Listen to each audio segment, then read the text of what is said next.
Hello Dub Nation. To say things went off the rails for the Golden State Warriors in Sunday's loss to the Boston Celtics might be the understatement of the NBA season. Golden State lost 52 to Boston on the road while trailing by 44 points at halftime, and a game in which Stephen Curry scored just 17 minutes. But even after such a substantial loss, Warriors coach Steve Kerr offered the most nonchalant response about the result when speaking to reporters after the game. Kerr wasn't worried about the explosion. Instead, he gave the Celtics flowers for a great performance and looked ready to move on to the next game. Throw it down the toilet. Boston was amazing. We weren't beating them today, Kerr said, according to ESPN's Kendra Andrews. It's an incredible quote from Kerr, but he's not wrong either. The Celtics played exceptionally well, shooting 55.2% from the field and 51% from beyond the arc. While Jaylen Brown played just 22 minutes, he scored 29 points on 11 of 19 shooting, knocking down half of his attempts, 5 of 10 from three-point range. Jason Tatum also defined himself as efficient, scoring 27 points on 9 of 13 shots in 25 minutes. As for the Warriors, while the loss itself was tough to watch, they have won 13 of their last 17 games and 6 of their last 8. That stretch helped them get into the thick of the Western Conference playoff race with 22 games remaining. The Golden State Warriors won their last championship in 2022 after defeating the Boston Celtics in 6 games. The two teams met on Sunday, with the Celtics demolishing the Warriors 140-88. It's been 2 seasons since these teams faced each other in the NBA Finals, but Warriors star Stephen Curry was still asked if this loss could have served as motivation for the Celtics' victory, something he doesn't believe. "We've played them 4 times since then, so there's nothing to that narrative," Curry said. "But they're the best team in the league right now, and they played like it. They played hard, and that was hard to watch on the other side." This was by far the Warriors' worst loss of the season, but Stephen Curry was right that there's no way the 2022 NBA Finals could have influenced the Celtics' motivation like he said. Both teams have met 4 times since that series, and none of those games have gone like this. The Celtics are arguably the best team in the NBA with a 48-12 record. The Celtics are the first seed in the Eastern Conference and are in no real danger of giving up their spot. Tatum is playing like an MVP candidate, averaging 27.1 points per game, 8.5 rebounds, 4.8 assists and 1.0 steals on 47.6% shooting splits from the field, 36.4 shooting percent from the three-point line, and 82.6% free throws launch line. Meanwhile, the Warriors are fighting for a play-in spot in the Western Conference. They are currently 32-28 and essentially tied with the Lakers at 9-10. As the Warriors faced the Celtics, it became evident that a significant component of their game plan was to leave Celtics standout Jaylen Brown open. However, this tactical decision quickly proved to be a misstep as Brown seized the opportunity, delivering an impressive performance that saw him score a game-high 29 points. Additionally, Brown was tasked with the formidable task of defending none other than the Warriors' star himself, Stephen Curry. After the game, Brown made a humorous but insightful comment when asked about his defensive assignment on Curry. "I'm 240 pounds chasing Steph Curry," Brown joked. "That's a different level of shape you need to be in. But when you're playing at your best, you need to rise to that challenge."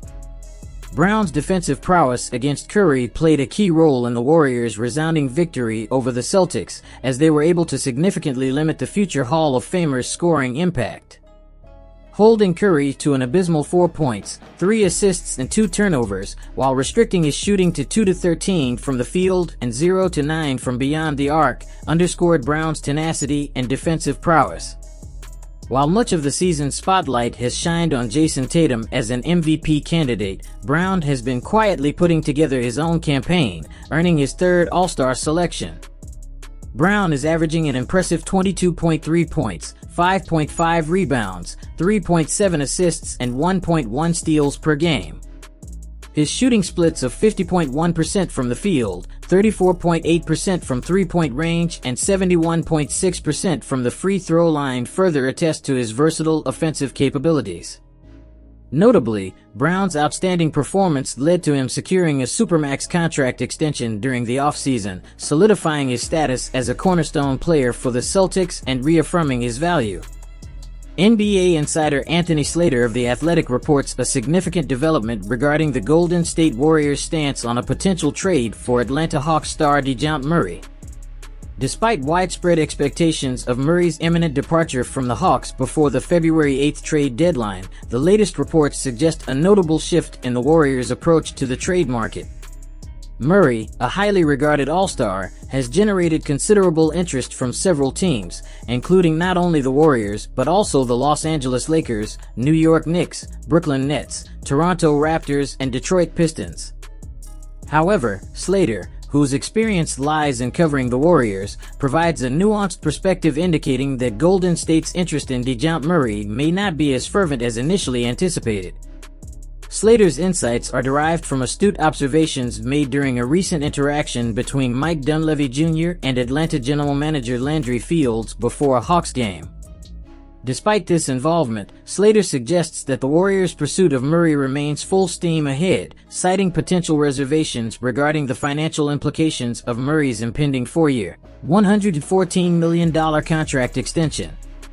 While Murray's contributions on the court cannot be understated, boasting impressive stats for the season including averages of 21.5 points, 5.0 rebounds, and 5.2 assists per game, along with shooting percentages of 47.2% from field, 38.3% from beyond the arc, and 83.2% from the free throw line. The significant salary commitment raises valid concerns for potential suitors, including the Warriors.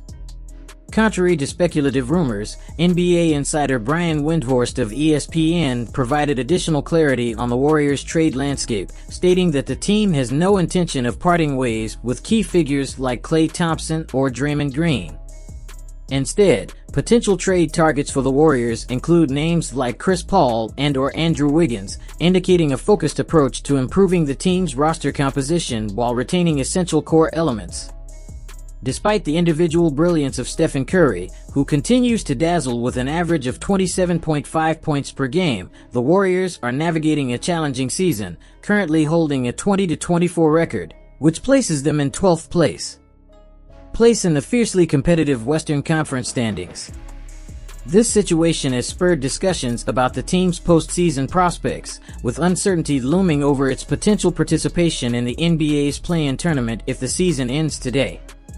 Amid these deliberations, considerable attention is directed to the Los Angeles Lakers, who are widely seen as a leading contender in the pursuit of Murray, fueled by the strategic alliance between Murray's representation under Clutch sports agent Rich Paul and the Lakers stars LeBron James and Anthony Davis. The evolving scenario presents a captivating narrative, leaving fans and analysts anxiously awaiting Murray's ultimate fate and the possible ramifications for the Warriors' roster dynamics. Dub Nation, is Dejounte Murray the missing piece for the Warriors? Comment Y for yes or N for no. Leave your comments, opinions, criticisms, suggestions in the comments section below. Don't forget to like and subscribe to the channel. Thank you for watching Gold-Blooded News. Turn on notifications so you know when I send new news. A hug and see you next.